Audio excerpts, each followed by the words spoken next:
이 말씀은 다 잘 아시죠? 우리가 어찌하여 구원을 얻으리까? 주 예수를 믿으라 그리하면 너와 네 집이 구원을 얻으리라. 이러한 내용입니다. 어, 원래 바울과 실라가 빌립보 지방으로 복음을 전하러 가려고 한 건 아닙니다. 마게도냐로 가기를 힘썼는데 사도행전 16장 11절에 보면 하나님은 드로아에서 배로 떠나 사모드라게로 직행하여 이튿날 네아폴리로 가고 거기서 빌립보에 이르게 되어지는 그러한 과정이지요. 그래서 두아디라 성에 자주 장사로서 하나님을 공경하는 루디아라고 하는 여자의 마음을 열어서 바울의 말을 청종하고 또한 그 집이 다 세례를 받고 청하여 내 집에 들어와 유하라 하고 강권하여 있게 합니다. 기도하는 곳에 가다가 점치는 귀신 들린 여종 하나를 만나니 점쳐서 주인에게 이하게 하는 자였는데 그가 바울과 실라를 보면서 뭐라고 얘기를 하냐 하면 쫓아다니면서 소리질러 가로되 이 사람들은 지극히 높은 하나님의 종으로 구원의 길을 너희에게 전하는 자라라고 얘기를 합니다. 여러 날을 같이 이렇게 하다 보니까 바울이 괴로워서 그 귀신을 쫓아냅니다. 예수 그리스도의 이름으로 내가 네게 명하노니 그에게서 나오라 하니 귀신이 즉시 나오니라. 이렇게 말씀을 하고 있지요. 근데 이 여종의 그 주인은 이 귀신 들린 이 여자를 통해서 수입이 됐는데 그것이 끊기니까 막 소동을 일으켜서 그들을 잡아서 관원들에게 끌어갑니다. 그 상관들 앞에 데리고 가서 소동을 일으키게 하고 매로 많이 친 후에 옥에 가두고 발을 착고에 채운 상태에서 25절에 보면 밤중쯤 바울과 실라가 기도하고 하나님을 찬미하며 죄수들이 듣더라 라고 기록하고 있습니다. 그러한 상황에서 많이 맞고 또 발에 착고에 채이고 옥에 갇힌 그 상황에서 하나님 앞에 찬미하고 기도를 했다고 합니다. 밤중쯤에 바울과 실라가 기도하고 하나님을 찬미하며 죄수들이 듣더라 이렇게 기록이 되어 있어요. 그냥 속으로 기도한 것도 아니고 둘이 그 아픔의 고통 속에서 하나님 앞에 찬송하고 기도했다. 그랬을 때에 큰 지진이 나고 옥토가 움직이고 문이 다 열리며 그들의 메인 것이 다 벗어졌다고 합니다.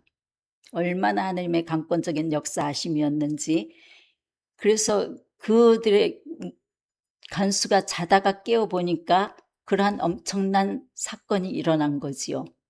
그러니까 죄수들이 다 도망한 줄 알고 자결하려고 자기가 자기 스스로 죽으려고 그렇게 할 때에 바울이 소리 질러서 뭐라고 얘기를 하냐면 내 몸을 상하지 말라. 우리가 다 여기 있노라 하니까 간수가 뛰어들어가 무서워 떨며 바울과 실라 앞에 부복하고 선생들이여 우리가 어떻게 해야 구원을 얻으리이까? 어떻게 하여야 구원을 얻으리이까? 이 말씀이 굉장히 중요하지요. 어떻게 하여야 구원을 얻으리이까? 그때 이 바울은 주 예수를 믿으라 그리하면 너와 네 집이 구원을 얻으리라 라고 말씀을 합니다. 어떻게 하여야 구원을 얻으리이까?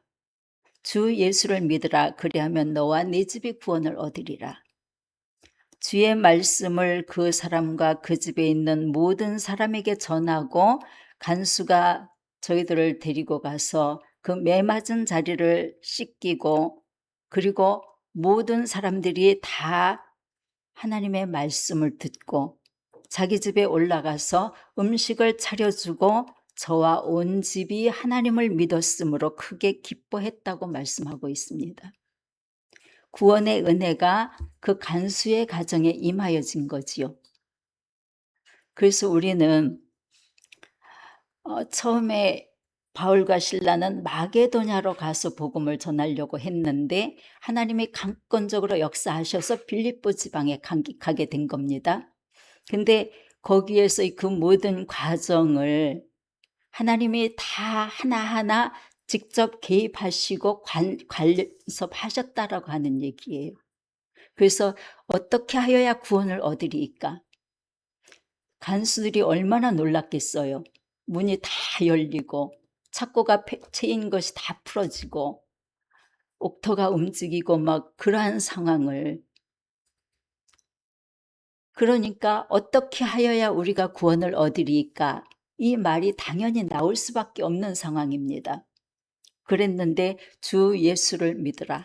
그러면 너와 네 집이 구원을 얻으리라. 이것이 중점적인 오늘의 내용입니다. 바울은 마게도냐로 가기를 원했지만 하나님은 그들을 빌립보 지방으로 보내셔서 놀라운 구원의 은혜를 베풀어 주셨다는 겁니다. 그 과정에서 많은 매를 맞고 착고에 채이고 깊은 옥에 가두고 그랬지만 바울과 실라는 원망불평하지 않았다. 우리가 쉽게 어떤 환경이 주어지면 거기서 제일 쉽게 나오는 것이 뭐예요? 원망불평입니다. 그런데 바울과 실라는 그러한 엄청난 고통스러운 환경에서 하나님을 찬미하고 영광을 돌렸다고 합니다. 기도하고 찬미로 영광을 돌렸다. 우리가 살다 보면 항상 좋은 환경만 또한 좋은 일만 있는 것은 아닙니다. 그럼에도 불구하고 데살로니가전서 5장 16절에서 18절의 말씀을 보면 항상 기뻐하라, 쉬지 말고 기도하라, 범사에 감사하라.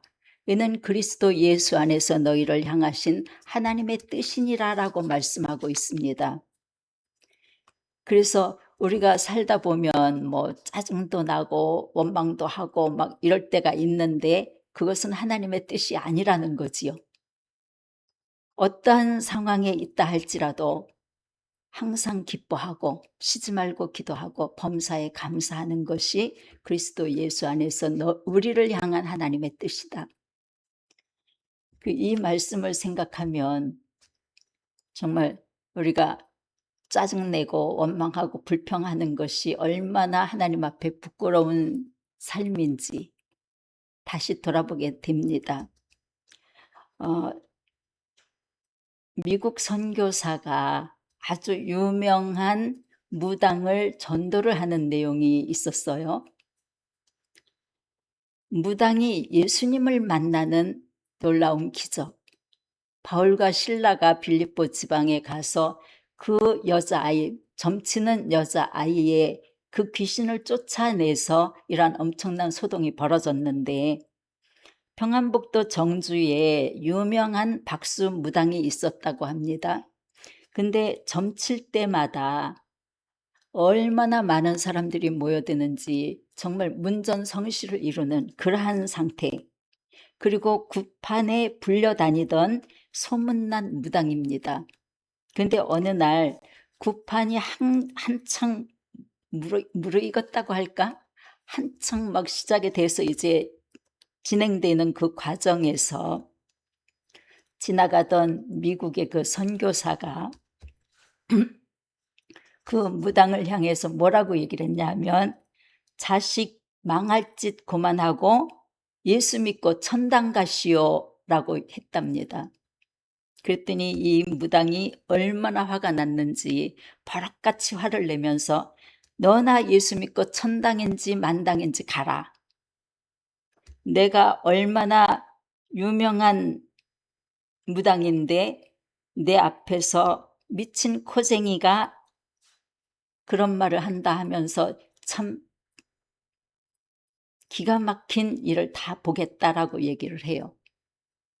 자기는 엄청난 무당이고 유명한 무당이고, 근데 미국의 선교사가 지나가던 길에, 근데 이 유명한 무당이었지만, 점쟁이였지만, 그러나 예수를 믿으라고 하는 그 말이 마음에서 떠나질 않았어요.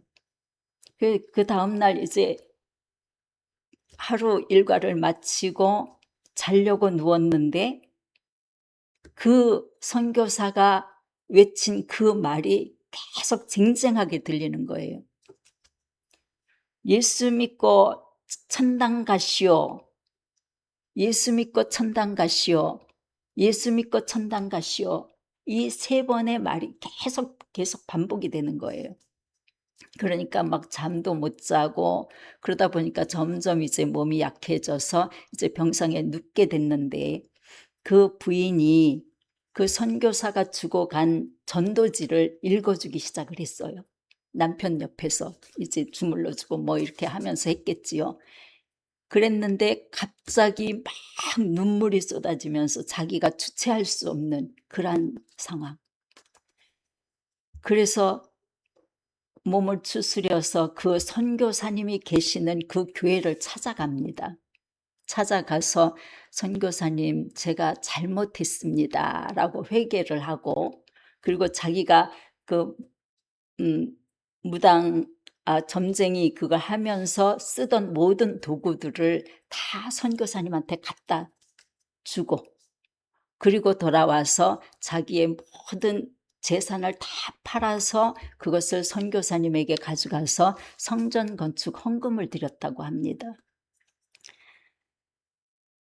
그리고 나서 그 마음에 성령께서 역사하셔서 철저히 회개하고, 정말 내가 지금까지 잘못된 삶을 살았다라고 하는 것을 깨닫고 철저히 회개를 하고, 그 뒤부터는 모든 것을 다 정리를 하고, 제가 아까 인스타그램에 올라온 것을 잠깐 봤는데, 그 회개와 그 변화, 그걸 어떻게 우리가 생각을 해야 될까요? 회개와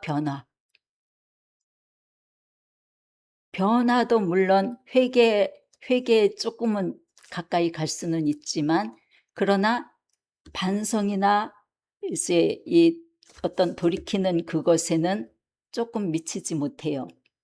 그래서 술 먹는 사람이 성경에는 뭐 술 취하지 말라 뭐 이런 내용이 나오잖아요.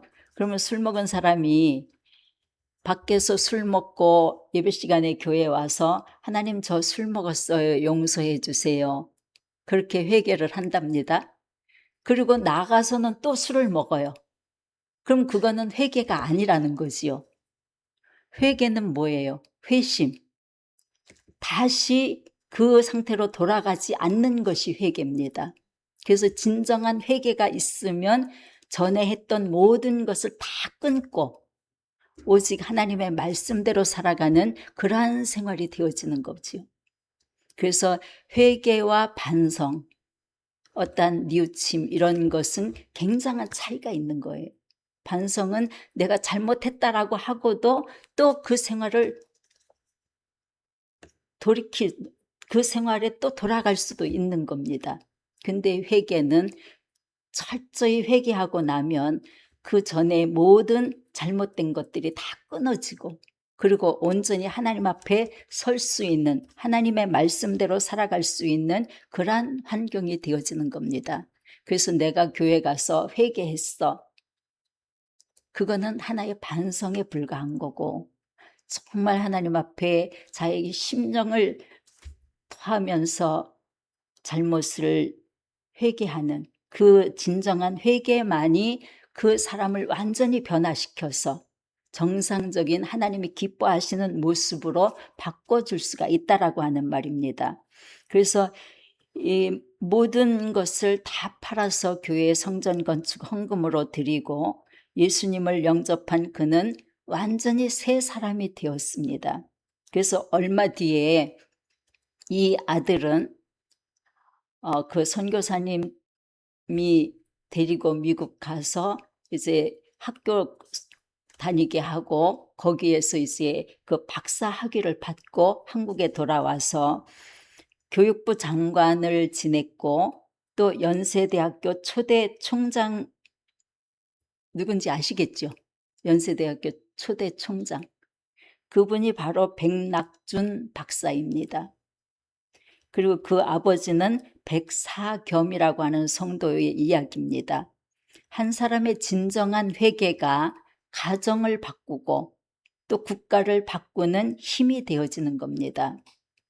그래서 우리가 나는 내가 뭘 잘못했는데 회개했어. 이것이 진정한 회개가 아니라 다시 그 상태로 돌아가지 않는 것이 진정한 회개라고 하는 것을 우리가 분명히 알아야 됩니다.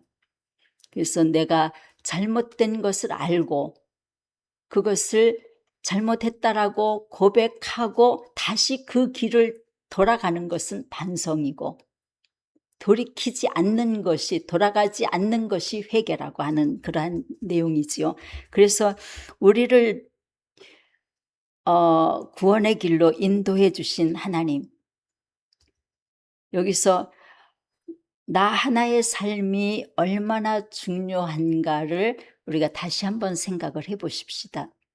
이 아버지 백사겸이라고 하는 성도는 그렇게 무당으로서 아주 유명한 사람이었지만 주님과의 만남이 이루어지고 나서 모든 것을 다 정리를 하고 다시는 그 길로 가지 않는 진정한 예수 그리스도의 사람으로 바꿔져서 하나님이 그 이후에 역사하시는 그 모든 일들을 보면 그 아들이 아주 유명하잖아요. 백낙준 박사님. 그 선교사님을 통해서 이 아버지가 회개하고 예수를 믿게 되었고, 이 선교사님을 통해서 아들이 미국에 유학 가서 박사학위 받고 국에 돌아와서 교육부 장관, 아주 엄청난 일을 많이 한 분입니다. 그리고 이제 연세대학교가 선교사님들이 세운 학교잖아요. 그 학교의 초대 총장이 된 아주 훌륭한 백낙준 박사님입니다. 그래서 이러한 것을 우리가 생각해 볼 때에 나 하나의 생활이 얼마나 중요하다는 것을 다시 한번 생각을 하고 깨닫게 되어집니다. 저는 이 말씀을 준비하면서 제일 가까이에 있는 우리 자녀들, 그죠? 뭐 넘어가서 생각하기 이전에 내 자녀들 정말 하나님 앞에서 온전히 바로 서는 믿음의 사람들이 되어지기를 더 기도해야 되겠다, 이러한 마음을 가졌습니다. 삶 속에서 진정한 회개가 있으셨습니까? 우리가 하루하루 살아가면서 정말 마음으로는, 말로는 항상 기뻐하고 쉬지 말고 기도하고 범사에 감사하는 그러한 생활을 한다 하면서도 그게 굉장히 어렵더라고요. 그래서 하나님이 그렇게 살면 더 기뻐하실 것 같습니다. 삶 속에 진정한 회개가 있었습니까? 그리고 어떠한 상황에서도 예수님 한 분만으로 만족하십니까? 나는 예수님보다 돈이 더 좋아, 이럴 때도 있잖아요. 정말 필요한 것이 돈이잖아요. 우리가 살아갈 때에 있으면 편하고 없으면 불편한 거예요. 그런데 어떠한 상황에서도 예수님 한 분으로 만족하는 그러한 생활을 하나님은 원하십니다. 저도 이 말씀을 드리면서 좀 부끄러운 점도 많이 있는데, 정말 예수님을 우리 모두 자신의 구세주로 믿으십니까? 죄 용서받고 천국 갈 수 있다고 하는 믿음의 확신이 있으시지요? 있으십니까? 안 묻겠어요. 이미 여러분들은 하나님 앞에서 신실한 일꾼들로 쓰임받는 그러한 삶을 살아가시기 때문에. 근데 이 구원의 은혜는 끝까지 내가 지킬 때에 천국을 소유하게 되어집니다.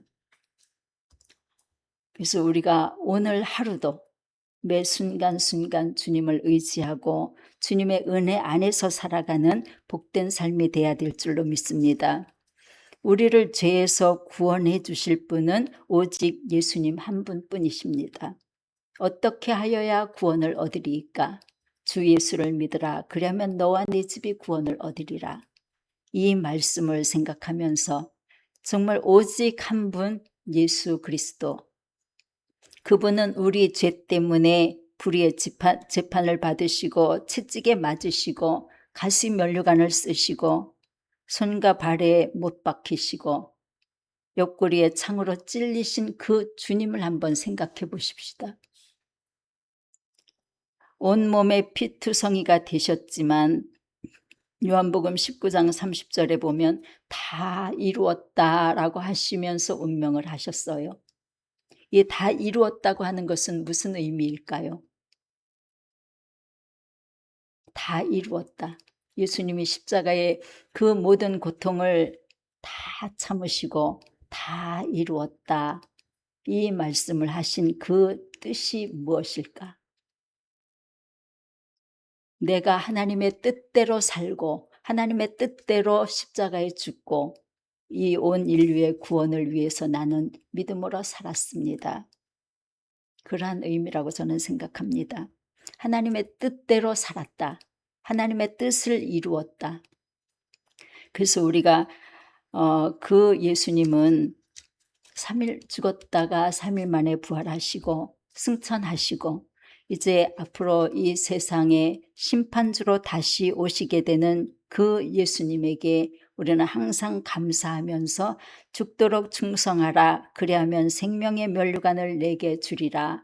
요한계시록 2장 8절에서 11절에 서머나 교회에 하신 그 말씀을 생각하면서 어떠한 상황에서도 충성하는 귀한 일꾼들이 다 되시기를 주님의 이름으로 부탁을 드립니다. 우리 기도하십시다.